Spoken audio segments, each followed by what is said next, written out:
OK, on est rendu à la semaine 5 de l'exercice pratique 1.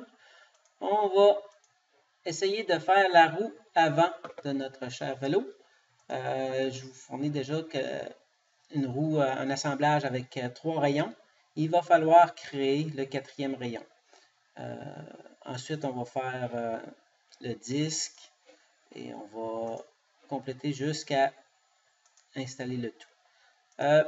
Pour faire le 4e rayon, il faut, comme je vous dis, prenez le temps d'analyser comment il a été fait pour le créer. Fait que vous remarquerez que, on va le voir tantôt dans la pièce, c'est des pièces qui sont enregistrées à l'interne. Ce n'est pas des pièces qui ont été fabriquées à l'extérieur et insérées dans un assemblage. On les fait directement à l'intérieur de l'assemblage. Donc ici, on le voit ici, pièce 47, 48, 49. Probablement j'ai essayé 46 fois avant de réussir. Non, c'est pas vrai. Je ne sais pas pourquoi il était rendu là. Probablement que mon SolidWorks s'était ouvert et il était rendu là. Maintenant, on va regarder, on va analyser comment c'est fait. Donc, on voit du côté qu'il y a 2 rayons. On va commencer par regarder la distance entre les 2 rayons. Donc, 1, 2, 3, 4, 5, 6, 7, 8, 9. Il y a 9 trous entre les rayons. Donc, je devrais partir d'ici et les rayons se croisent. Donc, si je pars de ce trou-là, je devrais arriver à quelque part ici. Là, je vais compter 9 trous pour arriver là. Bon, ça, c'est la première analyse qu'on fait. Ensuite, on va aller voir comment la pièce a été fabriquée. Je vais prendre celui-là, pourquoi pas, le 49. On va aller tout simplement, je pourrais le regarder comme ça. Et je pense que si je fais une édition de la pièce, je vais l'éditer. On va voir comment c'est construit. Mais avant, je vais ressortir, juste pour montrer, je vais juste isoler la pièce. Isoler. Donc, vous voyez comment elle s'est construite. C'est tout simplement un petit bout arrondi qui va sur le hub. Vous avez un petit bout droit, ça tourne, ça se rend au bout. Puis ici, on a figuré dans le fond la partie qui est filetée puis qui va dans la jante. Donc, on va quitter le mode isolé. Vous vous rappelez, pour isoler une pièce, bouton de droite dessus, isoler. Aussi simple que ça. Donc, il vous montre uniquement la pièce qui est là. Donc, je vais rééditer la pièce. On voit ici que j'ai fait un balayage, aussi simple que ça. Attendez un instant. Avant d'aller plus loin, on va ouvrir la pièce. On peut l'ouvrir seul, il n'y a pas de problème. Sauf qu'elle est référée. Vous voyez ici, là, la petite flèche, ça veut dire qu'il y a une référence vers l'assemblage. Pourquoi je l'ai ouvert, c'est que ça va me permettre de monter dans l'arbre et de vous montrer comment je l'ai construit. Donc, je l'ai construit de cette façon-là. J'ai créé un balayage. Simplement un bout droit, ça tourne, un autre bout droit. Ensuite, j'ai créé la partie filetée, comme ça, comme ça. Ensuite, j'ai fait un petit bout. Je pense que j'avais pris 0.2 pour la longueur. On va retenir ça avec un diamètre de 3 et un petit dôme. Je pense que c'était pas énorme. C'était juste le 0.5. On va essayer d'aller voir les autres mesures. Ici, j'avais fait une extrusion qui partait de là, d'un côté à 6, d'un côté à 2, diamètre de 3. J'imagine 0.5 et diamètre de 5. Donc, on va retenir ça. Et vous voyez la façon que ça a été construit. On va sortir de la pièce. On n'a pas besoin de l'enregistrer parce qu'on n'a rien fait. On va ignorer tout ça. Donc, on va revenir à l'état original. Ensuite, on va créer... On va sortir de là, c'est pas ce qu'on veut. On veut créer une nouvelle pièce. On ne veut pas en insérer une, on veut créer une nouvelle pièce. Donc, créons notre nouvelle pièce. Vous voyez, c'est la première pièce que je crée dans ma session SolidWorks, c'est pour ça que c'est la pièce 1. Elle est là. Donc, maintenant, une fois qu'elle est créée, on va aller l'éditer. Oups. Éditer. Éditons la pièce. C'est là qu'on commence à construire. Donc, on va se créer, première des choses, notre trajectoire.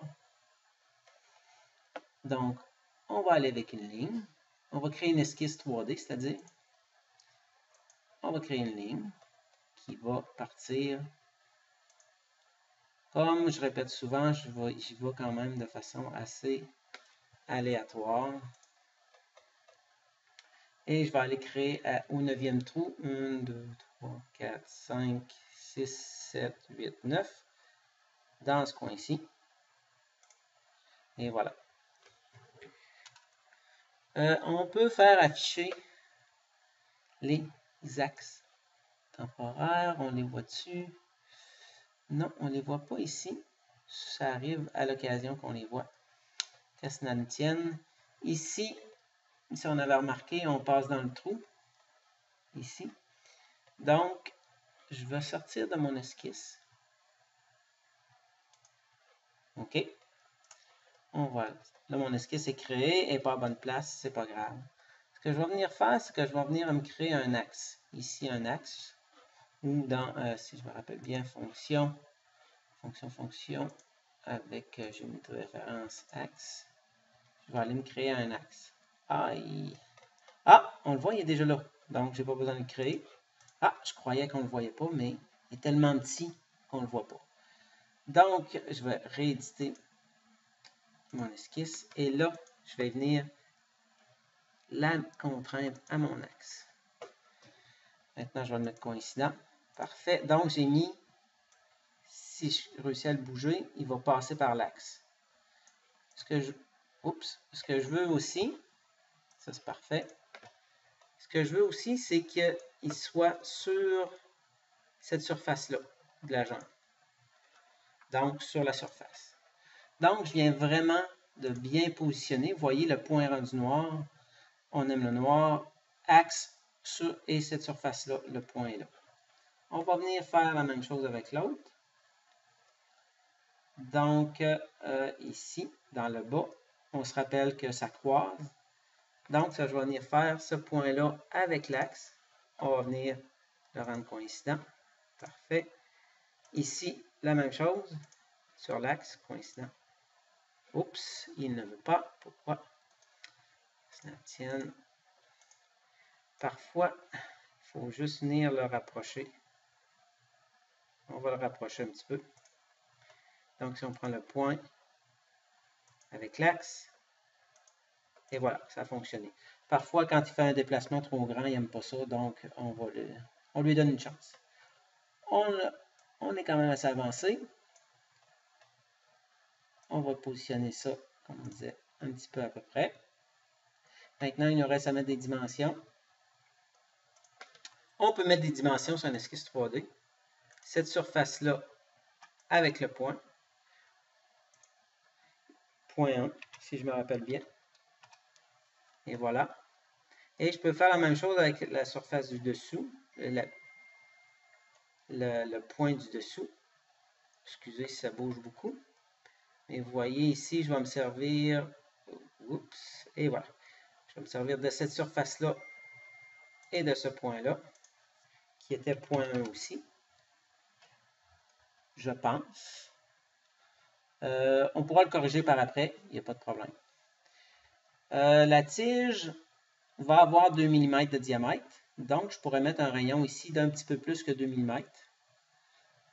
Vous voyez, c'est vrai, chose en passant, c'est, si vous remarquez, tout est devenu noir. La ligne, les points, donc mon esquisse est full contrainte. Maintenant, on va pouvoir se mettre un rayon de 2, un petit peu plus que 2, parce que la tige a un diamètre de 2, mettons 2.2. Et voilà. Sélectionne, tout est beau. Ici, j'ai mis un rayon. Il ne faut pas oublier que la tige a un diamètre, donc le rayon de la tige serait de 1 mm. Donc ici, on va l'accepter. Ça serait plutôt 1.2. Il me semblait aussi que c'était un petit peu gros. Vous voyez ici que j'entrerais probablement en conflit avec leur bord. Donc peut-être qu'ici c'était 0.2, je pense. Ou peut-être même 0.3. Qu'à ça ne tienne, au pire, c'est facilement modifiable. Fait que vous voyez ici, j'ai créé la trajectoire pour mon rayon. Parfait. Tout le monde se rappelle maintenant qu'on crée toujours un plan perpendiculaire à notre ligne. Donc, on a notre ligne. On vient créer le plan. Parfait. On accepte. Ensuite, on va créer un esquisse sur le fameux plan. Probablement que l'affichage ne montre pas les plans. On va aller sélectionner ici. Il faudrait que j'ai effectivement, il faudrait que je prenne les plans. Donc, est-ce que je suis en mode esquisse? Oui, parfait. Le plan est là, numéro 1. Donc, je vais venir créer mon cercle qui va être sur le point de trajectoire. On va lui mettre une cote. Oh, allez. Non, j'aime mieux les cotes comme ça. 2 mm. Vous voyez, tout est noir aussi. Numéro 1. On sort de l'esquisse. On est maintenant prêt à faire un balayage. Donc, fonction balayage. Donc, notre profil de tantôt, et notre trajectoire. Wow! Est-ce que ça ressemble à ce que je voudrais? Ici, il ne semble pas avoir de conflit. Et ici, ça s'en va au bon endroit. Parfait. Donc, j'ai créé mon rayon, la trajectoire. Il va me rester à faire ici le petit bombé ou à l'autre côté. Je vais continuer un petit peu plus tard.